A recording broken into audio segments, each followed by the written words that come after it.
সুন্নত নাই শুধু দাওয়াতের মেহমান, সুন্নত নাই শুধু খাওয়া শেষ মধুপান, আর কিছু সুন্নাত আছে তুমি জানো কি? জানলেও জীবনে কখনো তা মানো কি?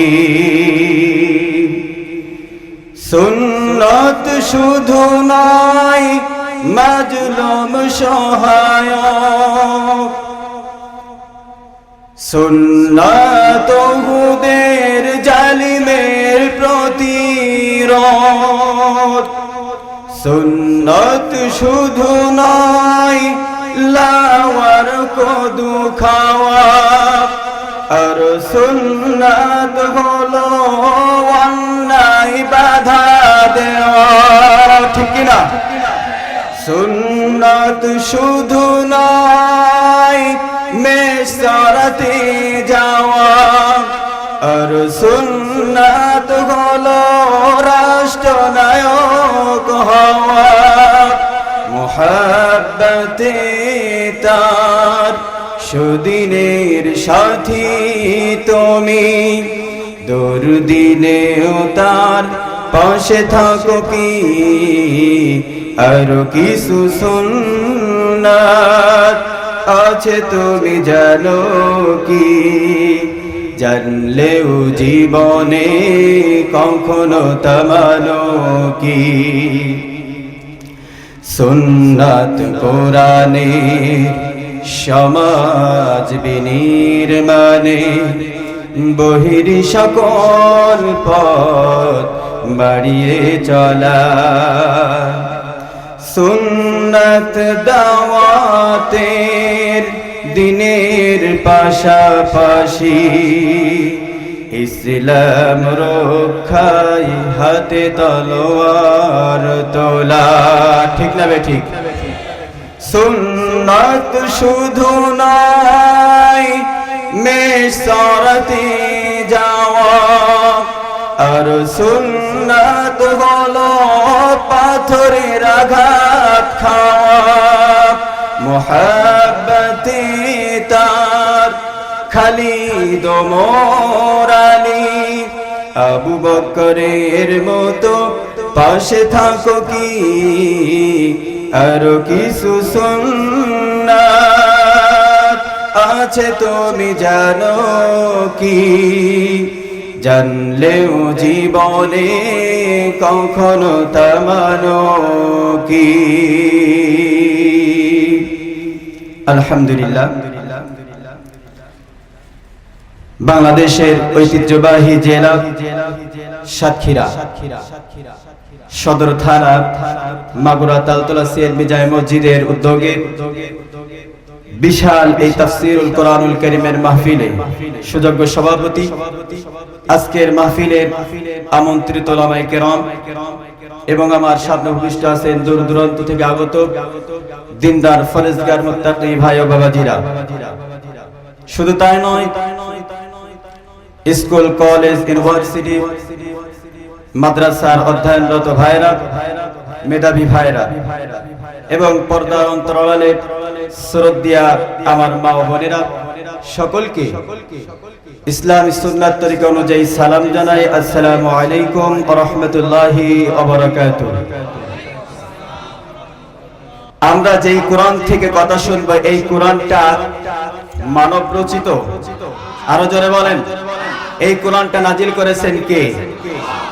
তাহলে আল্লাহর জমিনে আল্লাহর কোরআনের কথা হবে, আল্লাহর কোরআন দিয়ে মানুষকে আহ্বান করা হবে।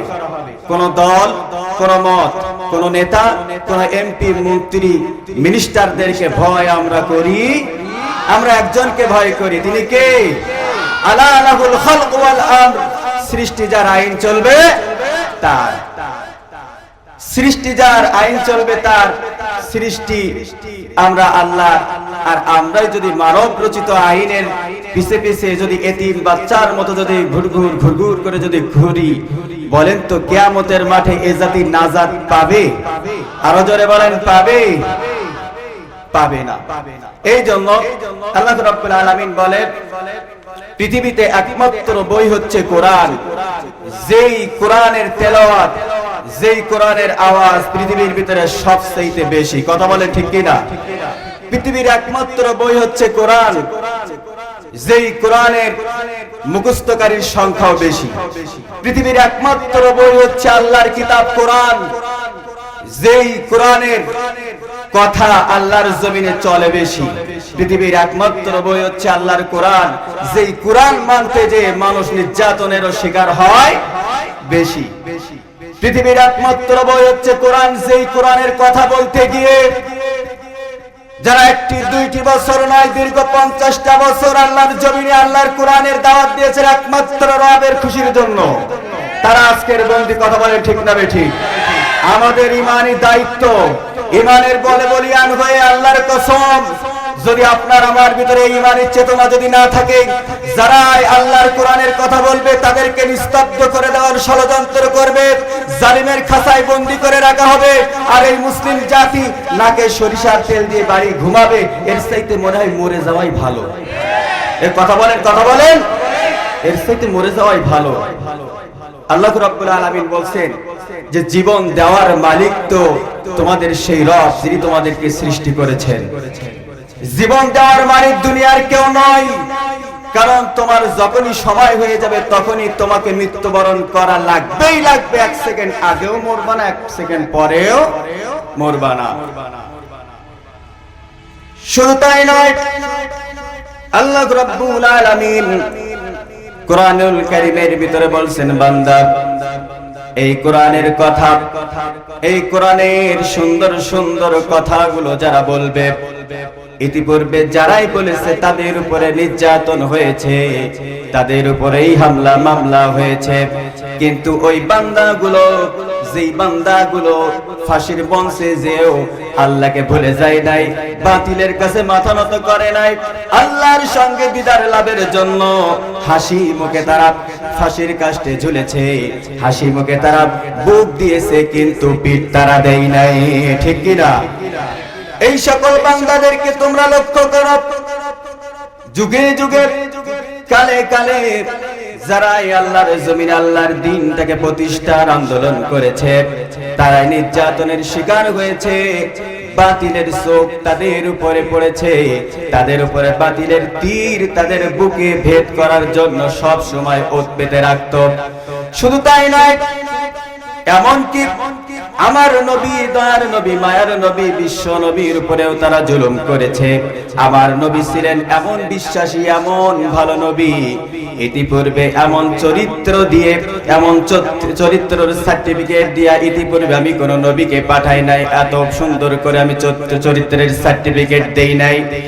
কিন্তু দুঃখজনক হলো, আমার এই নবীকে তারা গালি দিল, তারা ওই সময় জাদুকর বলতো, কাঠমোল্লা বলতো, বিভিন্ন কায়দায় কবি বলতো, পাগল বলতো, কিন্তু আজকের দেখা যায় যাদের মাথায় চুল নাই টাকলো এসপি, এই বদমাইশ সে কিনা বলে কাঠমোল্লা, সে কিনা বলে হাত পা ভেঙে দেওয়া হবে। আলেম উলামা যারা হয়, মাদ্রাসায় যারা পড়ে, তারা নাকি সব গবেট। তারা কি? তারা নাকি গবেট। যাদের মাথা খারাপ, যাদের ব্রেন ভালো না, তারা নাকি মাদ্রাসায় পড়ে। আমি বলি, এই আল্লাহর কোরআন তোমার কত বড় ক্ষমতা হয়েছে, তুমি একটু মুখস্থ করে দেখাও না। কত বড় ক্ষমতা হয়েছে, এই জায়গায় বসে আল্লাহর কোরআন দিয়ে আল্লাহর জমিনে কথা বলো। পারবা না। তোমার মাথায় চুল তো নাই, তোমার কোনো জায়গায় কোনো চুল থাকবে না। কথা বলেন ঠিক না বেঠিক? কারণ এই কোরআনের কথা বলতে হলে যে ব্রেনের দরকার, যে জ্ঞানের দরকার, এই জ্ঞানটা মানুষের কোনো জ্ঞান নয়, আল্লাহর তরফ থেকে যে জ্ঞান দেওয়া হয়, এই জ্ঞান অনুযায়ী এই বান্দাগুলো, এই দাঈ ইলাল্লাহর কাজ যারা করে, তারাই কথা বলে। ঠিক না বেঠিক? আজকে তোমরা আমাদেরকে পাগল বলো, আমাদেরকে রাজাকার বলো, আমাদেরকে স্বাধীনতার বিরোধিতা বলো।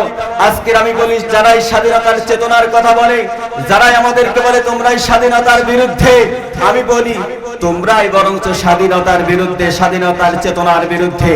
কারণ 15 আগস্ট যখন আসে, জাতির জনক বঙ্গবন্ধু যার নেতৃত্বে ইনশাআল্লাহর জোরে বাংলার জমিন ইংরেজদের কাছ থেকে আমরা বাংলা ভাষা পেয়েছি, তাদের কাছ থেকে, তাদের জুলুম থেকে আমরা পরিত্রাণ পেয়েছি।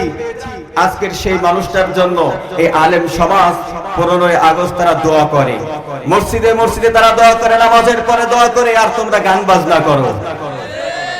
সেই বঙ্গবন্ধুর চেতনা নিয়ে তোমরা গরিব মিসকিনদের যে চাউলের কার্ড, বিধবার ভাতা, বিজিএফের কার্ড, রাস্তাঘাটের যে অনুদান, সবকিছু তোমাদের পকেটে ভরো, আর তোমরাই বলো আমরা বঙ্গবন্ধুর লোক, আমরা বাঙালি জাতির চেতনার কথা বলি।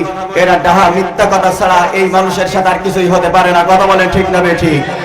প্রিয় ভাইরা আমার, কিয়ামতের দিন যখন চলে আসবে, এক শ্রেণীর মানুষ তারা গ্রেফতার হয়ে যাবে। আল্লাহ রব্বুল আলামিনকে বলবেন, রব্বুল আলামিন, আমরা দুনিয়ায় ভালো ভালো কাজ করেছিলাম, কিন্তু এমন একটা সময় চলে আসলো, এমন একটা মুহূর্ত চলে আসলো, যেই মুহূর্তে আমরা এক নেতা অনুসরণ করেছিলাম, যেই নেতা আমাদেরকে ডেকেছিল। আল্লাহ রাব্বুল আলামিন বলবেন, বান্দা, যেই নেতা তোমাদেরকে ডেকেছে ওই নেতা কি ইসলামের পক্ষে ছিল নাকি ইসলামের বিপক্ষে ছিল? ওই বান্দাগুলো তখন বলবে, আল্লাহ, আমরা ওইটা কখনোই মানি নাই, ওইটা কখনোই কোনোভাবে আমরা দেখি নাই, বোঝার চেষ্টাও করি নাই।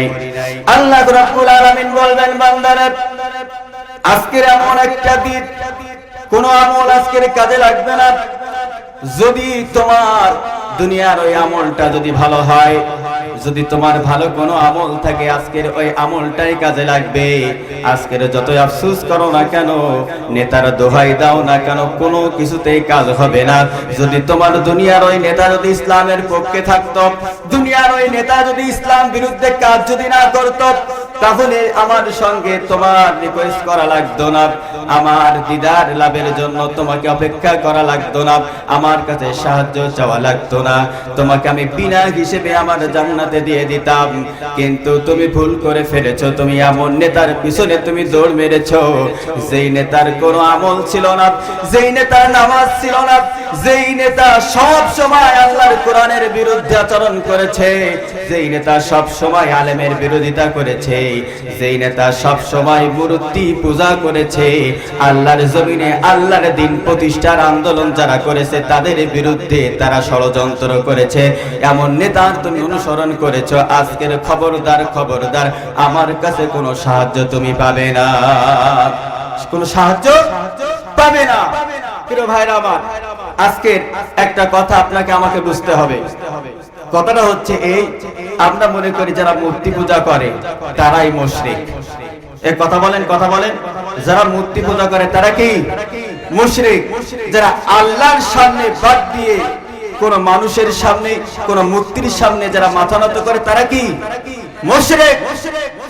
কিন্তু এটা মনে রাখতে হবে, আল্লাহর জমিনে আল্লাহর দ্বীন প্রতিষ্ঠার আন্দোলন না করে আল্লাহর বিরুদ্ধে যারা ষড়যন্ত্র করে, মানব রচিত আইনের সামনে যারা মাথা নত করে, আল্লাহর আইন বাদ দিয়ে মানুষের আইন মানানোর জন্য যারা বিভিন্ন কায়দায় হুমকি ধামকি দেয়, তাদের কথা মানলেও সেও এরকম মুশরিক। কথা বলেন ঠিক কিনা? আমার তো ওই আয়াতের কথা যখন স্মরণ হয় তখন তো আশ্চর্য লাগে। ওয়ামা ইউমিনু আকসারুহুম বিল্লাহি ইল্লা ওয়া হুম মুশরিকুন। অধিকাংশ মানুষ তারা ঈমান আনার পরেও তারা মুশরিক হয়ে যাবে। এই কথাটা যখন, এই তাফসীরটা যখন আমি পড়লাম, কারণটা কি, বিষয়টা কি, তখন আমি সচক্ষে একটা জিনিস আমার চোখের সামনে মনের ভিতরে ভেসে উঠল। এই জায়গা থেকে কয়েক বছর আগে কোরআনের পাখির যখন ফাঁসির আদেশ দেওয়া হলো, ওই ফেনী সোনাগাজীতে এক কুলাঙ্গার মাদ্রাসার শিক্ষক, নাম হচ্ছে সিরাজউদ্দৌলা, এই বেয়াদব খুশির সংবাদ মনে করে ফাঁসি দেবে, ফাঁসির কথা শুনে মিষ্টি বিতরণ করেছিল। কথা বলেন ঠিক না বেঠিক? সে মিষ্টি বিতরণ করেছিল, আহা কি আনন্দ। কিন্তু আল্লাহর কি লীলা খারাপ, রাখে আল্লাহ মারে কে? আল্লাহ রাব্বুল আলামিন দেখলেন এই বেয়াদব আমার কোরআনের পাখির বিরোধিতা করেছে, আমার কোরআনের বিরোধিতা করেছে, এই বেয়াদবকে একজন ধর্ষণকারী হিসেবে শুধু বাংলাদেশে নয় গোটা পৃথিবীতে তাকে আমি পরিচয় করায় দিব। কার কথা? এমন একটা সময় তার চলে আসলো, তার ফাঁসির আদেশ হয়ে গেল। তার সঙ্গে তার কথা অনুযায়ী, তার নেতৃত্ব অনুযায়ী যারা তার কাজে সহযোগিতা করেছিল, ওই নিষ্পাপ বোনটাকে যারা পোড়ায় মারলো, তাদেরকেও যখন ফাঁসির কথা যখন তাদের সামনে যখন চলে আসলো, বলা হলো, তারা মনে মনে ভাবলো আমরা তো নেতার অনুসরণ করেছিলাম, তার কথা মেনেছিলাম, আজকে ইন্না কুন্না লাকুম তাবান, ও নেতা তোমার কথাই শুনেছিলাম, তোমার কথা অনুযায়ী কাজগুলো আমরা কমপ্লিট করেছি। তুমি বলেছো ওইটারে মামলা দেওয়ার জন্য মামলা দিয়ে দিয়েছি, তুমি আদেশ করেছিলে ঘর ছাড়া করে দে, ঘর ছাড়া করে দিয়েছি, তুমি আদেশ দিয়েছিলে তাকে জেলে ভরে দে, জেলে ভরে দিয়েছি, তুমি আদেশ দিয়েছিলে মাহফিল বন্ধ করে দেওয়া, মাহফিল বন্ধ করে দিয়েছি, তুমি বলেছিলে আলেমদেরকে কটাক্ষ করার কথা, আলেমদেরকে কটাক্ষ করেছি, কষ্ট দিয়েছি। ও নেতা তুমি বলেছিলে মেরে ফেলার জন্য পোড়ানোর কথা, পোড়াইছি, আজকে তুমি আমারে বাঁচাও। ওই জায়গায় দেখবেন যে ওই মানুষগুলো, ওই ছেলেগুলো সিরাজউদ্দৌলাকে দেখবেন ওই জায়গায় কোর্টের ভিতরেই কিন্তু লাঠি গুতা কিল ঘুষি তারা দিয়েছিল। কথা বলেন ঠিক না বেঠিক? এটাই হচ্ছে কিয়ামতের একটা আলামত, দুনিয়ার থেকেই যেন মানুষ বুঝতে পারে এ বেটা কোন নেতার পিছনে তুমি দৌড়াও, যেই নেতার কোনো সুন্নাত নাই, যেই নেতার নামাজ নাই, যেই নেতার কোরআনের কোনো জ্ঞান নাই, যেই নেতা সবসময় ইসলামের বিরোধিতা করেছে, আজকের সেই নেতার পিছনে তুমি দৌড়াও, কিয়ামতের মাঠে তোমার ওই দশা হবে। তখন নেতা বলবে ইল্লা আন দাআউতুকুম, আমারে ধরো না, আমি তো কিচ্ছু না, আমি তো শুধু স্টেজে উঠে বলেছিলাম ভাইরা আমার, বোনেরা আমার, আমি যদি পাস করি, আমি যদি ক্ষমতায় যাই, তোমাদেরকে 10 টাকার চাউল খাওয়ানো হবে, আমি যদি ক্ষমতায় যাই ঘরে ঘরে বিদ্যুৎ দেওয়া হবে, আমি যদি ক্ষমতায় যাই তোমাদের ঘরে ঘরে চাকরি দেওয়া হবে। কিন্তু আল্লাহর কসম আমি একবার বলি নাই আমি যদি ক্ষমতায় যাই আল্লাহর কোরআন দিয়ে রাষ্ট্র পরিচালনা করা হবে, আমি একবারও বলি নাই আমি যদি ক্ষমতায় যাই রাষ্ট্র ধর্ম ইসলাম হবে, আমি যদি ক্ষমতায় যাই আমি একবারও বলি নাই যে মদিনার সনদে খুব কায়দা করে মক্কার জিন্দেগিতে আমার রাষ্ট্র আমি পরিচালনা করব। আজকের আমার তো কোনো দোষ নাই, ফালা তালুমুনি ওয়ালুমু আনফুসাকুম, আজকের তোরা নিজেরাই নিজেরাই গালে থাপ্পড় দে, নিজেরাই তোরা মর, নিজেরাই কান্নাকাটি কর, তোদেরও যেই গতি আমি নেতা আমারও সেই গতি। প্রিয় ভাইরা আমার, আজকের দেখেন গোটা পৃথিবীতে মুসলিমরা নির্যাতিত, নিপীড়িত, নিষ্পেষিত, লাঞ্ছিত, বঞ্চিত। কিন্তু আমি একটা কথা আয়নার মতো ক্লিয়ার করে দিতে চাই, ওই যে ফ্রান্সে বিশ্ব নবীর কটাক্ষ করা হলো, এটাও মুসলমানদের জন্য একটা প্লাস পয়েন্ট। এই জায়গায় যখনই কটাক্ষ করা হলো, গোটা পৃথিবীর 200 কোটি মুসলমান কিন্তু তারা হুঙ্কার দিয়ে উঠেছে, আর আজকের ওই হুঙ্কার থেকে এখনো পর্যন্ত মুসলিম জাতি কিন্তু ঘর থেকে আবার বের হওয়া শুরু করে দিয়েছে।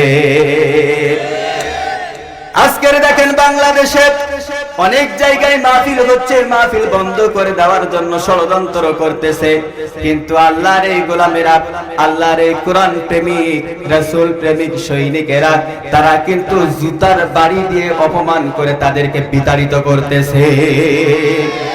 এটাই ঈমান, এটাই হচ্ছে ঈমান। গুলির সামনে দাঁড়িয়েও বলবে আমার ঈমান আছে, বুলেটের সামনে দাঁড়ায় বলবে আমার ঈমান আছে, ফাঁসির মঞ্চে দাঁড়ায় বলবে আমার ঈমান আছে। এই ঈমান দুনিয়ার কোন মানুষের সামনে লালায়িত হবে না, না পাওয়ার বেদনা থাকতে পারে, না পাওয়ার কষ্ট থাকতে পারে, বাচ্চা কাচ্চার মুখ দেখতে পারেন নাই, এই কষ্ট থাকতে পারে, রাতের ঘুম হারাম করে দিয়েছে, এই কষ্ট থাকতে পারে, মাসের পরে মাস আপনি জেল খেটেছেন, অত্যাচারিত হয়েছেন, আপনার এই কষ্ট থাকতে পারে। কিন্তু মুসলমান চিরকালই বীর, সে কখনোই বীরের জাতি, সে কখনোই পিছপা হতে পারে না। মুসলমান এমন জাতি, মুসলমানরা কখনোই হারতে রাজি নয়। মুসলিম জাতি হচ্ছে সেই জাতি, যেই মুসলিম জাতি কোরআন ধরেছে সেই মুসলিম জাতি হিরো হয়ে গিয়েছে। যেই মুসলিম জাতি কোরআন ছেড়ে দিয়েছে সেই মুসলিম জাতি জিরোয় পরিণত হয়েছে। কথা বলেন ঠিক না বেঠিক? আজকের কোরআন যারাই মানবে তারাই হিরো, যারা কোরআনের বিরোধিতা করবে তারাই হচ্ছে বাংলার জমিনে জিরো হয়ে বিদায় নেবে। কথা বলেন ঠিক না বেঠিক? আজকে দেখেন আলেম ওলামারা ঐক্যমত। আজকের যেসব নাস্তিকরা বিভিন্ন কায়দায় আলেমদেরকে কটাক্ষ ব্যঙ্গ করে তারা কথা বলছে, আজকের এনায়েতুল্লাহ আব্বাসী তিনি কত সুন্দর সুন্দর কথা বলছেন। ইসলাম কোন জঙ্গিবাদ নয়, ইসলাম কোন মারামারি কারাগারি হানাহানির নাম নয়, ইসলাম তলোয়ারের জোরে ইসলাম প্রতিষ্ঠিত হয় নাই, ইসলাম প্রতিষ্ঠার জন্য তলোয়ারি ব্যবহার হয়েছে। কথা বলেন ঠিক না বেঠিক? আজকের যারা ইসলামকে কটাক্ষ করে তারা বলে জঙ্গিবাদ, মাদ্রাসায় যারা পড়ে তারা মৌলবাদ, মাদ্রাসায় যারা পড়ে তাদেরকে ব্যঙ্গ করো, তাদেরকে তুমি কটাক্ষ করো, দেখতে পারো না, নাক শিটকাও। আমি বলি তুমি মরলে তোমার জানাজা পড়াবে কিন্তু আলেম উলামা। যদিও একজন বলেছে আমার জানাজা আমি নিজেই পড়বো, ওর চাইতে ব্যাককেল বেয়াদব গাদা এই বাংলার জমিনে আছে নাকি? ওর মাথায় নষ্ট। ওর দায়িত্ব দেয় কে? ওর যে দায়িত্ব দেয় তারাই বড় গাধা। এই কথা বলেন, কথা বলেন, সবচাইতে গাধা হচ্ছে তারাই। এই আলেম ওলামাদেরকে দায়িত্ব দেওয়ার দরকার ছিল, এই জাতির জাগ্রত বিবেক হচ্ছে তারাই। ওই ব্যক্তির সবচাইতে বড় জ্ঞান যেই ব্যক্তির কোরআনের জ্ঞান আছে, যেই ব্যক্তির কোরআন সুন্নাহর জ্ঞান নাই তার চাইতে বড় বলদ, তার চাইতে বড় গাধা এই বাংলার জমিন আর একটাও হতে পারে না। আজকের এই বাঙালি জাতি আজকে এখন বুঝতে শিখেছে, আজকের তারা জানতে শিখেছে যারা এই কোরআনের বিরোধিতা করে তাদের সঙ্গে আমরা থাকতে চাই না। কারণ যতই তারা চেষ্টা করুক না কেন আল্লাহর জমিনে আল্লাহর কোরআনটাকে নিভিয়ে দেওয়ার কখনো পারবে নাকি? আরো জোরে বলেন, পারবে? পারবে না। তার জন্য আল্লাহ রাব্বুল আলামিন বলছেন বান্দা ওই সময় আবু জেহেল উতবা সাইবা তারাও চেষ্টা করেছিল আল্লাহর জমিনে আল্লাহর দ্বীন যেন প্রতিষ্ঠিত না হয়, আল্লাহর জমিনে আল্লাহর দ্বীন যেন মানুষ যেন ভালোভাবে শুনতে না পারে, বুঝতে না পারে। যদি পারে তাহলে আমাদের রাজত্ব থাকবে না, আমাদের চেয়ার থাকবে না। বছর কি বছর বিনা নির্বাচনে আমরা থেকে যাব। যদি তারা কোরআন শুনে, কোরআন অনুযায়ী যদি তারা চলে তাহলে আমাদের রাজত্ব থাকবে না, আমাদের বড়ত্ব থাকবে না। ঠিক কি না? প্রিয় ভাইরা আমার, ওই সময় আবু জেহেল উতবা সাইবা তারা একটা সিদ্ধান্তে উপনীত হয়েছিল। ওয়াকালাল্লাযীনা কাফারু লা তাসমাউ লিহাযাল কুরআন ওয়ালগাউ ফীহি লাআল্লাকুম তাগলিবুন। তারা ঘোষণা দিল, কাফেরেরা তারা একটা সিদ্ধান্তে উপনীত হলো, যদি কোরআন শুনতে দেওয়া হয় দলে দলে ঝাঁকে ঝাঁকে মানুষ সত্য জানবে, সঠিক পথের দিশা তারা খুঁজে পাবে। সুতরাং তারা যখন কোরআন শুনবে, কোরআনের কোন মঞ্চ তৈরি করবে, ওই জায়গায় তোমরা বাধা দিবে, তারা যেন কথা না বলতে পারে, তারা যেন হট্টগোল দেখে যেন তারা দৌড় মারে, ওই জায়গা থেকে যেন তারা বিশৃঙ্খলা ঘটায়, যেন তারা এক এক জায়গায় তারা চলে যায়। কিন্তু আল্লাহ রাব্বুল আলামিন এটাও রেকর্ড করে দিয়েছেন, বান্দারে যখন তোমাদের মাঝে এই মানুষগুলো যখন এসে হট্টগোল শুরু করে দিবে, কোরআনের আওয়াজকে নিস্তব্ধ করে দেওয়ার ষড়যন্ত্র করবে, বান্দা তোমাদের সাধ্য অনুযায়ী তোমরা চেষ্টা করবে, বাকিটুকু করার দায়িত্ব আমি আল্লাহ আমার। এই চেষ্টা আমরা করতে রাজি আছি না নাই? আরো জোরে বলেন, আছি না নাই? একটা কথা আয়নার মতো ক্লিয়ার, যারা আজকের কোরআনের বিরোধিতা করতেছো, যারা এই কোরআনের এই দাওয়াতের মিশনকে যারাই বন্ধ করে দেওয়ার নীল নকশা তোমরা আঁকতেছো, তোমরা একটা কথা শুনে রেখো, জেনে রাখো, এই দেশ মুসলমানদের দেশ, এই দেশ কোন নাস্তিকদের দেশ নয়। এই দেশে হাজার হাজার আলেম ওলামা, এই দেশে হাজার হাজার লক্ষ লক্ষ মানুষ যারা কোরআনের হাফেজ, এই দেশে লক্ষ লক্ষ মানুষ যারা 5 ওয়াক্ত নামাজ পড়ে আযান শোনার সঙ্গে সঙ্গে মসজিদে চলে যায়, আল্লাহর সামনে মাথা নত করে, কোন বাতিলের সামনে তারা মাথা নত করে না।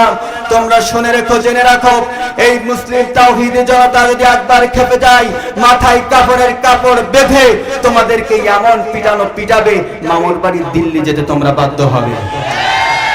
আমাদেরকে কিনা বলো যে তোমরা made in Pakistan, made in পাকিস্তানে চলে যাও। আমরাই বলি বেয়াদব, তোরাই হচ্ছে সবচেয়ে মেড ইন ইন্ডিয়ান, কারণ মেড ইন ইন্ডিয়ার গোলামি তোরা করিস, তোরা মেড ইন ইন্ডিয়া অনুযায়ী তোদের রাষ্ট্র পরিচালনা করতে তোরা চাস। কথা বলে ঠিক কিনা? আজকের যারাই কোরআনের কথা বলে তারাই কি সব পাগল? তারাই কি কাঠমোল্লা? তারাই কি বড্ড খারাপ? আর তোমরাই শুধু ভালো? এই কথা তো আমার বুঝেই আসে না। ভালো কারা আর খারাপ কারা চেনার জন্য আল্লাহ কি দিয়েছেন? ভালো আর খারাপ চেনার জন্য কি দিয়েছেন? ওয়াকুল জাআল হক ওয়া যাহাকাল বাতিল ইন্নাল বাতিলা কানা যাহুকা। হক এসেছে, সত্য এসেছে, বাতিল দুর্বৃত্ত হয়ে গিয়েছে। আল্লাহু আকবার পড়েন। এই জন্য আল্লাহ রাব্বুল আলামিন বলেন, গোটা পৃথিবীর মানুষ যদি একত্রিত হয়ে যায়, আর যদি একত্রিত হয়ে যদি তারা একটা সিদ্ধান্ত নেয়, আল্লাহর জমিনে আল্লাহর কোরআনটাকে তারা নিভিয়ে দিবে। আল্লাহ রাব্বুল আলামিন বলেন, এটা কোনো মোমবাতির আলো নয়, এটা কোন গ্যাস লাইট দিয়ে যে আলো ধরাও এই গ্যাস লাইটের মতো আলো নয়, এটা হচ্ছে ইলেকট্রিক্যাল বাতি, ইলেকট্রিক্যাল লাইট। এই লাইটের সুইচ, এই লাইটের যে আলো, এই আলোটা আমি আল্লাহ তাআলা আমার পক্ষ থেকে দেওয়া হয়েছে। আর এই লাইটের সুইচটা কোন ফেরেশতাদেরকে দেওয়া হয় নাই, এই সুইচটা শুধুমাত্র কেবলমাত্র আমি আল্লাহ রাব্বুল আলামিন আমার জিম্মায় রেখে দিলাম। ইন্না নাহনু নাযালনা যিকরা ওয়া ইন্না লাহু লাহাফিযুন।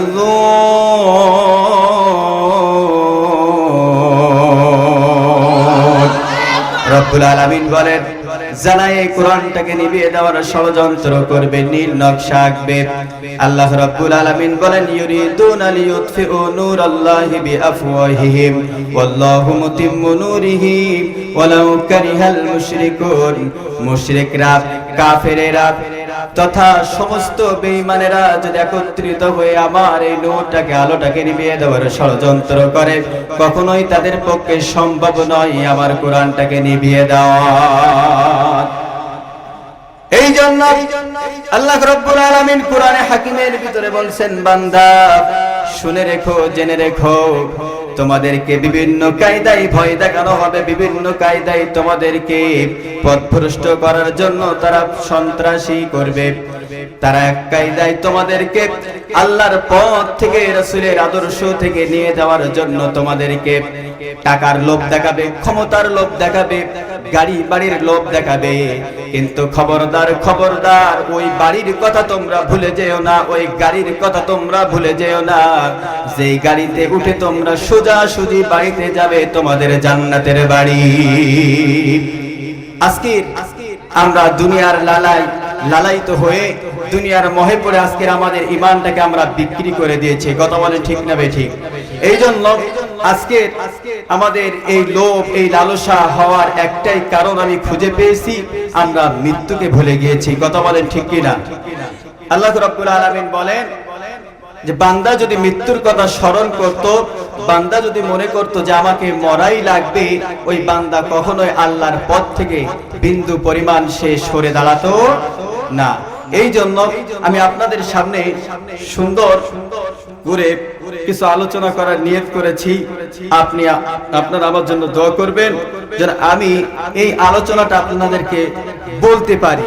আল্লাহ রাব্বুল আলামিন কোরআনে হাকিমের ভিতরে বলছেন, আমি আল্লাহ তো সেই আল্লাহ যে আল্লাহ তোমাদেরকে মহামূল্যবান একটি সম্পদ দিয়েছি, যে আল্লাহ তোমাদেরকে মহামূল্যবান একটা বিশ্বস্ত নেতা দিয়েছি, আমি তো সেই আল্লাহ যে আল্লাহ তোমাদেরকে অন্ধকারের পথে ছেড়ে দিয়ে আমি আল্লাহ ক্ষান্ত হই নাই।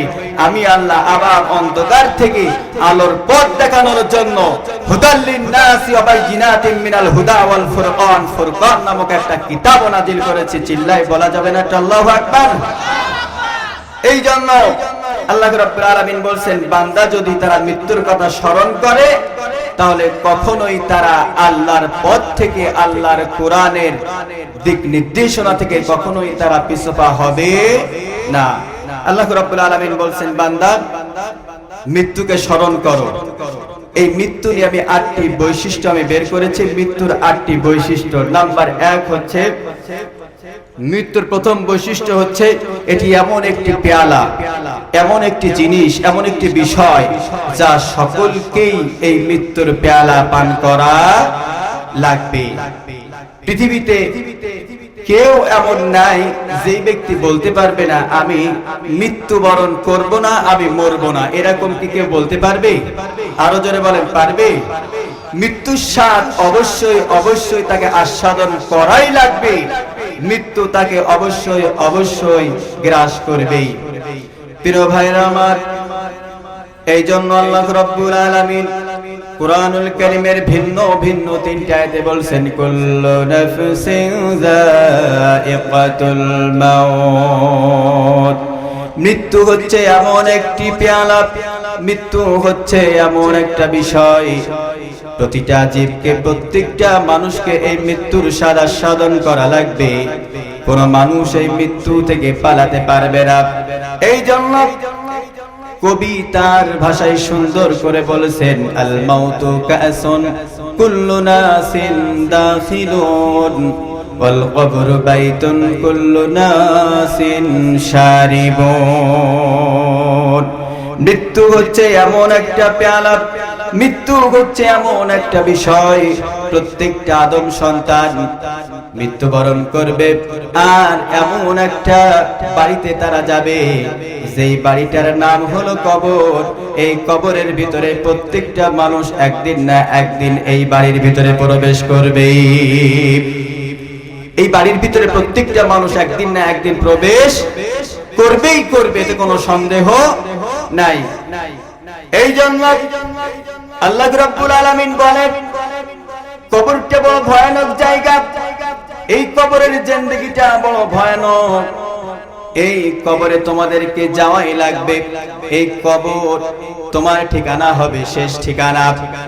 এই জন্য আল্লাহ রাব্বুল আলামিন সুন্দর করে জানিয়ে দিয়েছেন, বান্দা যখনই সেই জায়গায়, যে মুহূর্তে তুমি অবস্থান করো না কেন, যে কাজ তুমি করো না কেন, সব সময় একটা কথা তুমি মনে রাখবে, ওই কবরেই তোমাকে ঢোকা লাগবে। একদিন মাটির ভিতরে হবে ঘর রে মন আমার, কেন বান্ধ দালান ঘর। একদিন মাটির ভিতরে হবে ঘর রে মন আমার, কেন বান্ধ দালান ঘর। কথা বলেন ঠিক কিনা? এই বাড়িতে আমাদের সকলকে একদিন না একদিন যাওয়াই লাগবে। দ্বিতীয় নাম্বার বৈশিষ্ট্য হলো, মৃত্যুর হাত থেকে কেউ আমরা পালিয়ে রেহাই পাবো না। মৃত্যু হচ্ছে এমন একটা পেয়ালা, মৃত্যু হচ্ছে এমন একটা জিনিস, এই মৃত্যু থেকে কেউ পালাতে পারবে না। আপনি আপনার মায়ের সঙ্গে দুষ্টুমি করেছেন, পিতার সঙ্গে দুষ্টুমি করেছেন, দুষ্টুমি করার কারণে আপনার পিতামাতা থেকে আপনি পলাতে পারবেন। আপনি ফাঁসির আসামি হয়ে গিয়েছেন, ফাঁসির আসামির জন্য আপনাকে ধরার জন্য পুলিশ প্রশাসন আপনাকে অনেক খোঁজাখুঁজি করতেছে, আপনি পলায় থাকতে পারবেন। আপনি এক জায়গা থেকে আরেক জায়গায় যেতে পারবেন, কিন্তু মৃত্যু হচ্ছে এমন একটা বিষয়, মালাকুল মউতের হাত থেকে কেউ আমরা পালায় রেহাই পাবো না। হযরত সুলাইমান আলাইহিস সালাতু ওয়াস সালাম তিনি এমন একজন নবী ছিলেন, তিনি তার পিতা হযরত দাউদ আলাইহিস সালাতু ওয়াস সালামের কাছ থেকে অল্প বয়সে তিনি রাজত্ব পেয়েছিলেন। মাত্র 13 বছর বয়সে তিনি রাজত্ব পেয়েছিলেন। রাজত্ব এবং নবুয়তের দায়িত্ব আল্লাহ তাআলা এই দুইটা দায়িত্ব তার এই নবী সুলাইমানকে একসাথেই দিয়েছিলেন। এই সুলাইমান সাইয়্যিদিনা সুলাইমান আলাইহিস সালাতু ওয়াস সালাম একদিন বসে আছেন, একজন মন্ত্রীকে সাথে করে নিয়ে, সিনিয়র মন্ত্রী, এই মন্ত্রীকে নিয়ে যখন কথা বলতেছেন, ওই মজলিসে মালাকুল মউত সুন্দর পোশাক পরে, সুন্দর ড্রেস পরে সাইয়্যিদিনা সুলাইমান আলাইহিস সালাতু ওয়াস সালামের ওই মজলিসে উপস্থিত হয়ে গেল। হযরত সুলাইমান আলাইহিস সালাতু ওয়াস সালাম মালাকুল মউতের সঙ্গে কথা বললেন, কিন্তু তার ওই সিনিয়র মন্ত্রী লক্ষ্য করলেন মালাকুল মউত যখন চলে গেল, সাইয়্যিদিনা সুলাইমানের কাছে জানতে চাইলেন, নবী সুলাইমান, একটু আগে আমাদের মজলিসে সুন্দর চেহারার একজন মানুষ, সুন্দর পোশাক পরে যিনি প্রবেশ করেছিল তিনি কে? সাইয়্যিদিনা সুলাইমান আলাইহিস সালাতু ওয়াস সালাম তিনি বললেন, তিনি আর কেহ নয়, তিনি হচ্ছে মালাকুল মউত। সিনিয়র এই মন্ত্রী দেখে অবাক, তিনি বললেন, সুলাইমান, ওগো নবী, ওগো আমার নেতা, আল্লাহ রাব্বুল আলামিন আপনাকে রাজত্ব দিয়েছেন, আবার নবুয়ত দিয়েছেন। নবুয়তের ভিতরে আপনাকে এমন এমন সুন্দর সুন্দর মুজিজাও দিয়েছেন। আপনি পাখির ভাষা বুঝেন, আপনি পিপিলিকার ভাষা বোঝেন, আপনি জিনদের ভাষা বোঝেন, এমনকি বাতাসের সমস্ত সবকিছু আল্লাহ রাব্বুল আলামিন আপনার অনুগত করে দিয়েছে, আপনার অনুগত করে দিয়েছে। বাতাস আপনার কথা শুনে, আপনি যেই সিংহাসনে চড়েন, বাতাসকে যদি আপনি অর্ডার করেন, আপনার সিংহাসনটা নিয়ে এক জায়গা থেকে অনেক দূরে আবার ওই সিংহাসনটা নিয়ে চলে যায় বাতাসের সাহায্যে। ওগো আল্লাহর নবী সুলাইমান, আপনার কাছে আমার একটা দাবি, একটা অ্যাপ্লিকেশন হলো এই, আপনার কাছে আমি দাবি করি, একটু আগে যেই লোকটা আমাদের মজলিসে এসেছিল, তার ওই চাহনি দেখে আমার ভিতরে কম্পন সৃষ্টি হয়ে গিয়েছে, মালাকুল মউতকে দেখে আমি ভয় পেয়ে গিয়েছি।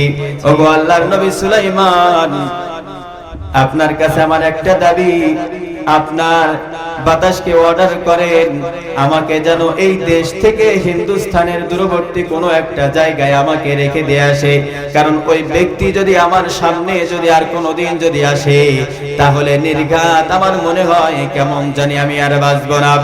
আল্লাহর নবী সুলাইমান বাতাসকে অর্ডার করলেন যে আমার এই মন্ত্রীকে হিন্দুস্তানের দূরবর্তী কোনো একটা জায়গায় যাও, নিয়ে চলে যাও, রেখে আসো। পরের দিন মালাকুল মউত আবার সাইয়্যিদিনা সুলাইমান আলাইহিস সালামের রাজদরবারে যখন আসলেন, আসার পরে সুলাইমান আলাইহিস সালাতু ওয়াস সালাম মালাকুল মউতকে বললেন, মালাকুল মউত, ভাই আজরাইল, তুমি বলো, গতকালকে তুমি যখন আমার মজলিসে যখন তুমি এসেছিলে, তখন আমার মন্ত্রী তোমাকে দেখে বড্ড ভয় পেয়ে গিয়েছিল, কারণটা কি? মালাকুল মউত তখন বলতেছে, ওগো আল্লাহর নবী সুলাইমান, আপনার এই মন্ত্রীর দিকে আমি মাত্র একবার তাকাইছিলাম, আমি মনে করেছিলাম আমি তো আশ্চর্য হয়ে গিয়েছিলাম, কিছুক্ষণ পরে আপনার এই মন্ত্রীর জানটা কবজ করা লাগবে। কিন্তু আমি চিন্তা করলাম, আমাকে তো অর্ডার করা হয়েছে হিন্দুস্তানের দূরবর্তী কোনো একটা জায়গা থেকে তার জানটা কবজ করা লাগবে, কিন্তু আমি বড্ড টেনশনে ছিলাম, হতাশার ভিতরে ছিলাম, কি করে সম্ভব, কিভাবে হবে, সে তো এই জায়গায় বসে। কিন্তু কিছুক্ষণ পরে যখন সময় অর্ডার হয়ে গেল, ঠিক যে জায়গায় থেকে তার জান কবজ করার কথা, ওই জায়গায় দেখি আপনার ওই মন্ত্রী সেই জায়গায় উপস্থিত। আমি ওই জায়গা থেকে আপনার মন্ত্রীর জানটা কবজ করে নিলাম। আল্লাহু আকবার। এই জায়গায় থেকে বোঝা গেল আল্লাহ রাব্বুল আলামিন বললেন, أينما تكونوا يدرككم الموت ولو كنتم في بروج مشيدة যেখানেই থাকো না কেন, যে জায়গায় তুমি থাকো না কেন, সেই জায়গায় তোমার সঙ্গে মালাকুল মউতের সাক্ষাৎ হবেই হবে। ওই জায়গায় সাইয়্যিদিনা সুলাইমান আলাইহিস সালাতু ওয়াস সালাম বললেন, ওগো মালাকুল মউত, আমার মন্ত্রী তোমার থাবা থেকে, তোমার হাত থেকে রক্ষা পাওয়ার জন্য, মরণ থেকে বাঁচার জন্য সে ওই জায়গায় আমার কাছে রিকোয়েস্ট করে সে চলে গেল। আমি বাতাসকে অর্ডার করলাম, আমার বাতাসের সাহায্যে, আল্লাহর ওই বাতাসের সাহায্যে সে চলে গেল। আর ওই জায়গায় যেও আমার মন্ত্রী মৃত্যুর হাত থেকে রক্ষা পেল না, মৃত্যুর হাত থেকে রক্ষা পেল না। আজকের এই কথা যদি আমাদের স্মরণ থাকতো, বলেন তো কোন মানুষ অত্যাচার জুলুম নির্যাতন আর করতে পারতো? আরো জোরে বলেন, পারতো? পারতো না। আজকে আমরা সব কিছু ভুলেই গিয়েছি।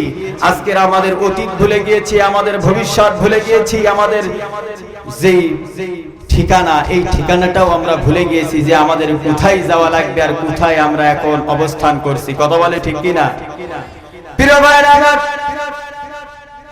আল্লাহ রাব্বুল আলামিন কুরআনুল কারীমের ভিতরে সূরাতুল জুমার ভিতরে বলেছেন, কুল ইন্নাল মাউতাল্লাযী তাফিররুনা মিনহু ফাইন্নাহু মুলাকীকুম সুম্মা তুরাদ্দুনা ইলা আলিমিল গায়বি ওয়াশ শাহাদাতি ফায়ুনাব্বিউকুম বিমা কুনতুম তা'মালুন। রব্বুল আলামিন বলেন, বান্দা, মরণ থেকে তুমি যদি পালাও, মরণ থেকে পালায় তুমি রেহাই পাবে না। এই জন্য কবি সুন্দর করে বলেছেন, মরণ থেকে পালাও তুমি, এই মরণ তোমায় লইবে ঘিরি। যদিও সুদূর আকাশ পানে উঠাও সেটাই লাগিয়ে সিঁড়ি।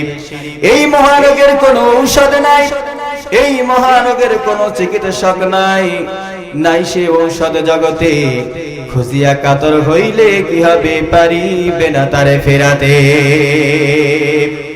যদি মৃত্যুর যদি কোনো ঔষধ থাকতো, যদি কোনো ট্যাবলেট থাকতো, তাহলে আমার দেশের অনেক মানুষের অনেক টাকা আছে, অনেক ধন সম্পদ আছে, সমস্ত ধন সম্পদের বিনিময়ে একটা ট্যাবলেট কিনে সে খেয়ে নিত, আর সে সারা জীবন ক্ষমতায় থাকার জন্য সে বেঁচে থাকতো।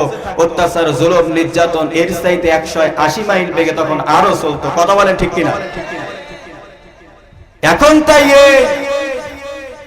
কবরে একবার চলে গিয়েছে, এখন তাই এই বাহার। আর যদি এরকম কোন ট্যাবলেট থাকতো, তাহলে আমরা এই জায়গায় একজনও বেঁচে থাকতে পারতাম না। কথা বলেন প্রিয় ভাইরা আমার, মৃত্যুর দ্বিতীয় নাম্বার বৈশিষ্ট্য আমরা শুনলাম যে মৃত্যুর হাত থেকে কেউ আমরা রক্ষা পাবো না। মৃত্যু যখন হবে, মৃত্যু যখন আসবে, নির্দিষ্ট সময় হবে, ফাইদা জা আজালুহুম লা ইস্তাখিরুনা সাআতাও ওয়ালা ইস্তাকদিমুন। 1 সেকেন্ড আগেও মৃত্যু হবে না, 1 সেকেন্ড পরেও হবে না। সুতরাং যারাই আল্লাহর গোলাম, যারা ঈমানের বলে বলিয়ান হয়, তারা একটা কথা তারা বিশ্বাস করে নাই, 1 সেকেন্ড আগেও না, 1 সেকেন্ড পরেও নয়। আমার মৃত্যু যখন আল্লাহ রেখে দিয়েছেন, মালাকুল মউতের সঙ্গে আমার যখনই সাক্ষাৎ করা লাগবে, তখনই আমাকে মৃত্যুবরণ করতে হবে। এই চেতনা, এই বিশ্বাস, এই আত্মবিশ্বাস যাদের ভিতরে থাকবে, আল্লাহর কসম, দুনিয়ার লালায় লালায়িত না হয়ে সে আল্লাহর সামনে মাথা নত করবে, বাতিল শক্তির সঙ্গে যে কখনোই আপোষ করবে না, করবে না, করবে না। কথা বলেন ঠিক না বেঠিক? আজকের দেখেন, কোরআনের কথা যারা বলল, তারাই আজকে নির্যাতনের শিকার হলো, তারাই সবচেয়ে বেশি নির্যাতনের শিকার হলো। কিন্তু আমি মনে করি, যদিও আমরা দেখি নির্যাতনের শিকার হয়েছে, কিন্তু সত্য কথা বলতে তাদের ইজ্জত সম্মান আরো বহু কোটি কোটি গুণে বেড়ে গিয়েছে। কথা বলেন ঠিক কিনা? এই জায়গা থেকে কিছুদিন আগে একজনকে আদালতে নিয়ে আসা হয়েছিল, আল্লাহর এক কোরআনের পাখিকে। প্রশাসনের ভাইরাও হাত তুলে তারা বেশি উঁচু করতে পারতেছে না, কারণ ওইটা যদি আবার ভাইরাল হয় সমস্যা। কথা বলে ঠিক কিনা? এই জায়গায় স্বাগতম জানাচ্ছে কোরআনের পাখিকে। কথা বলে ঠিক কিনা? প্রিয় ভাইরা আমার, আজকে বুঝা যায় এর দ্বারাই আলেম যারা কোরআনের কথা যারা বলে তাদের যে জনপ্রিয়তা, এই জনপ্রিয়তা কেমন। গোটা পৃথিবীর ভিতরে সমস্ত মানুষ যদি একদিকে যায়, আল্লাহর কোরআনের পাখি, এই পাখি যদি এই বাংলার জমিনে এই মাঠে ময়দানে একবার যদি আসে, আমি মনে করি বাংলাদেশের ভিতরে এমন কোন মাঠ নাই, এমন কোন জায়গা নাই যে জায়গায় মানুষের জায়গা দেওয়া যাবে। কথা বলেন ঠিক কিনা? আমরা আবার চাই, আবার আত্মবিশ্বাস, আবার একদিন না একদিন এই মঞ্চে বসেই আল্লাহর কোরআনের কথা বলবে। কথা বলেন ঠিক না বেঠিক? এই বিশ্বাস আমাদের আছে না নাই? এই বিশ্বাস যদি থাকে, আল্লাহর কসম একদিন না একদিন আসবে, আবার ওই সুরালো কণ্ঠে আমরা কোরআন শুনবো। এই জন্য আমাদের দোয়া করতে হবে, শুধু দোয়া না, আল্লাহর জন্য আমাদেরকে লড়াই করতে হবে, সংগ্রাম করতে হবে। যেই সংগ্রামটা হবে শুধুমাত্র আল্লাহর জন্য, যেই সংগ্রামটা হবে শুধুমাত্র আল্লাহর কোরআনের জন্য। আল্লাহ রাব্বুল আলামিন আমাদের সকলকে যেন সেই তৌফিক দান করেন, বলেন আমিন।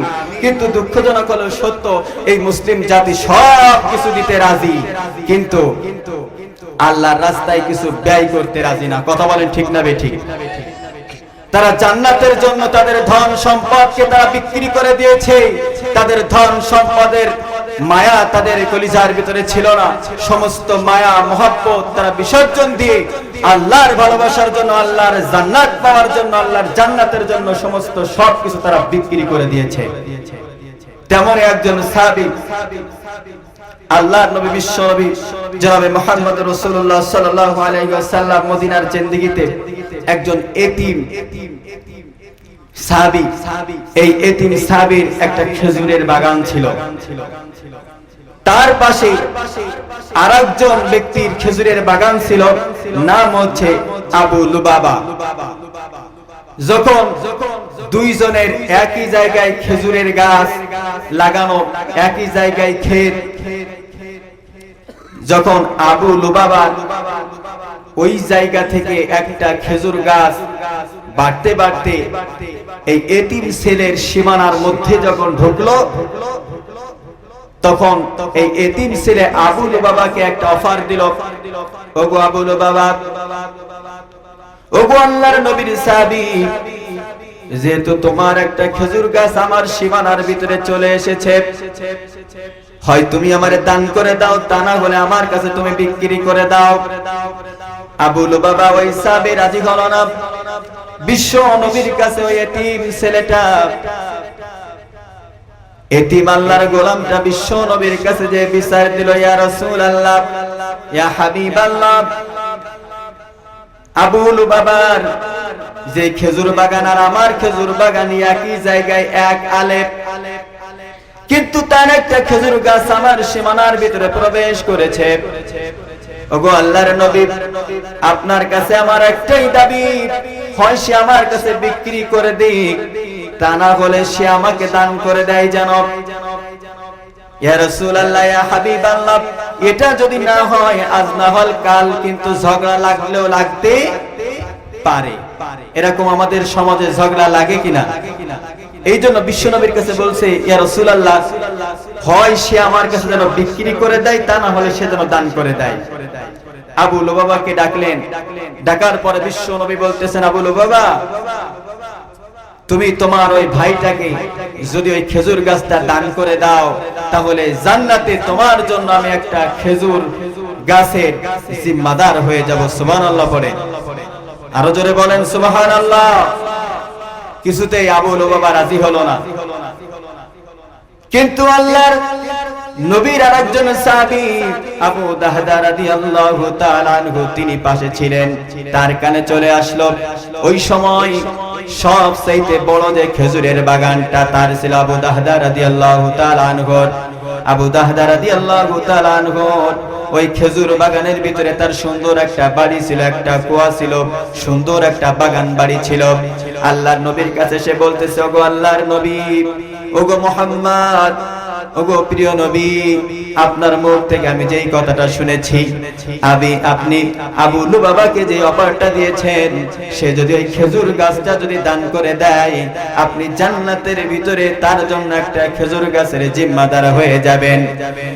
ইয়া রাসূলুল্লাহ, ইয়া হাবিবাল্লাহ, আপনার কাছে আমার একটা রিকোয়েস্ট, ওই কথাটা যদি আপনি আমার বলেন, আপনি যদি আমার এই অফারটা দেন, তাহলে আমি চেষ্টা করতে পারি আবু লুবাবার কাছ থেকে আমার এই খেজুর বাগানগুলো তাকে দিয়ে আমি যে কোনো কায়দায় আমি ওই খেজুর গাছটা ওই এতিম ছেলেকে এনে দিব। আপনি কি আমার জন্য জান্নাতের জিম্মাদার হয়ে যাবেন?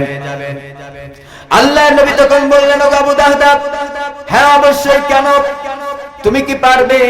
আবু দাহদা রাদিয়াল্লাহু তাআলা আনহু তিনি বললেন, ইয়া রাসূলুল্লাহ, ইয়া হাবিবাল্লাহ, অবশ্যই অবশ্যই পারবো। আবু দাহদা রাদিয়াল্লাহু তাআলা আনহু চলে গেলেন আবু লুবাবার কাছে, যে বললেন, ওগো ভাই আবু লুবাবা, তুমি ওই গাছটা এতিম ছেলেকে দিয়ে দাও, বিনিময়ে আমার এই বড় খেজুরের বাগানটা তোমারে আমি দিয়ে দিব। আবু লুবাবা তখন মনে মনে ভাবলো, তুমি কি আমার সঙ্গে ইয়ারকি করো, তামাশা করো? আবু দাহদা রাদিয়াল্লাহু তাআলা আনহু তিনি বললেন, না ভাই, সত্য কথা বলছি। আবু লুবাবা তখন বলল, শুধু খেজুর বাগান দিলে হবে না, তোমার যে ওই খেজুর বাগানের ভিতরে যে বাগান বাড়িটা আছে সব কিছু ধরে কিন্তু আমাকে দিয়ে দেওয়া লাগবে, তাহলে আমি ওই খেজুর গাছটা এতিম ছেলেকে দিয়ে দিব। আবু দাহদা রাদিয়াল্লাহু তাআলা আনহু এক কথায় রাজি হয়ে গেলেন, কারণ তার মাথায় একটাই চিন্তা, একটাই তার মাথার ভিতরে পেরেশানি, যে বিশ্ব নবীর মুখ থেকে শুনেছেন, যদি একটা খেজুর গাছ যদি ওই এতিম ছেলেকে যদি এনে দেওয়া হয়, আল্লাহর নবী বিশ্ব নবী তার জন্য জান্নাতের জিম্মাদার হয়ে যাবে। অতএব আমি সব কিছু চাই না, আমি জান্নাত চাই। সুবহানাল্লাহ। তিনি ওই বিনিময়ে যখন তার কাছে বিক্রি করে দিলেন, দেওয়ার পরে এসে বিবির কাছে বলতেছে, বিবি, আমার যে খেজুর বাগানটা আছে এই খেজুর বাগানটা আমি বিক্রি করে দিলাম, তোমার কি মত? বিবি তো খুশি। বিবি তখন মনে করেছে, নিশ্চয়ই অনেক টাকার বিনিময়ে আমার স্বামী হয়তো বিক্রি করে দিয়েছে। আবু দাহদা রাদিয়াল্লাহু তাআলা আনহু তখন বলতেছে, বিবি, তুমি ক্লিয়ারলি শোনো, আমি আমার বাগান বাড়ি সহ সব কিছু আমি বিক্রি করে দিয়েছি, শুধুমাত্র একটি খেজুর গাছ তার কাছ থেকে নিয়ে এতিম ছেলেকে দিব, বিনিময়ে আল্লাহর নবী বিশ্ব নবী আমার জন্য জান্নাতের জিম্মাদার হয়ে যাবে। সুবহানাল্লাহ পড়েন। দেখেন, জান্নাতে যাওয়ার জন্য আল্লাহর নবী বিশ্ব নবীর মুখ থেকে যখনই শুনেছেন, তার চিন্তা চেতনা একটাই, যে আমি কিভাবে জান্নাতে যাব, কিভাবে আমি জান্নাতের ভিতরে প্রবেশ করব। দুনিয়ার এই ধন সম্পদ আমার কিছুই দরকার নাই, আমি যদি জান্নাত পাই তবেই আমার জীবন ধন্য। তখন স্ত্রী বললেন, স্বামী আমার, আপনি যেই কাজটা করেছেন আমি খুশি, আপনি জান্নাতের বিনিময়ে সবকিছু বিক্রি করে দিয়েছেন, আমি খুশি, আমার বিন্দু পরিমাণ কোনো কষ্ট নাই, বিন্দু পরিমাণ আমার মনটা খারাপ হয় নাই। এমন স্ত্রী আমাদের ঘরে ঘরে আছে, আছে নাকি? আপনি এই জায়গায় দান করবেন 500 টাকা, 1000 টাকা, বাড়ি যাবেন, যে বলবে, তোমার 1000 টাকা দান করতে কই ছিল কে? কথা বলেন, এরকম আছে না নাই? আছে না নাই? কিন্তু আল্লাহর জান্নাতের জন্য আপনাকে আমাকে দান করা লাগবে, কারণ ওয়াতুজাহিদুনা ফি সাবিলিল্লাহি বিআমওয়ালিহিম।